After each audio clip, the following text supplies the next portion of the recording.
the government was auctioning off all this real estate, you know, and like old ICBM silos and stuff. And one of the things they were auctioning off was a lighthouse at Rhode Island Sound. And in the description, there's some bureaucrat, some career bureaucrat had written the real estate description. Totally banal, you know, you're going to need your own boat, roof will need reshingling, you know, it comes with a wood stove, you know, its own wood stove, 3 acres, and it's haunted.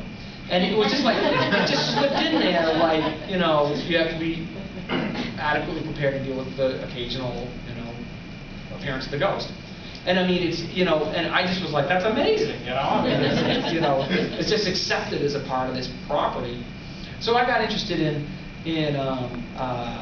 you know, I got interested in that question of, you know, all this weird stuff you can buy on the internet, and who's buying it? You know, who would want to buy some of this stuff?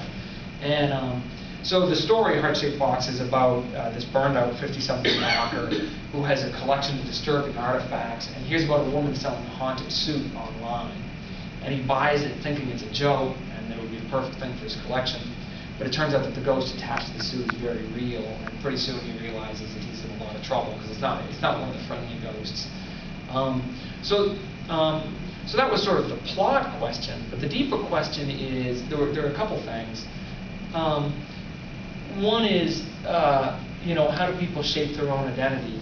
Because the guy, when we meet him, he's just, you know, he's had a 30-year career, you know, a long ride on the pop culture roller coaster. He's made millions of dollars, you know, he's had hit albums, and he's, you know, made a lot of enemies, and he's a really angry, isolated man, and his name is Judas Coin, and you know, that's like a phony name. No one has a name like that, you know, it's just like it's a pun, you know, and I got interested in who he really was and how he had become this person.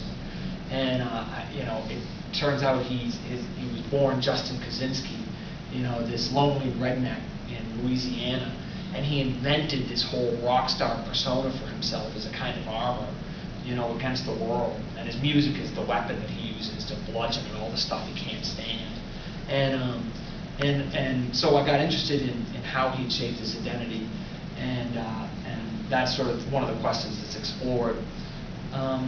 And then, you know, the other thing is it's a ghost story, and ghost stories are always about the way the past won't ever go away, the way the past keeps bleeding into the present. And so that's you know, and that's the other question is, can you ever really get away from who you were and the things that happened to you? Can you ever really close the door on your past? So that's sort of I guess the questions behind that.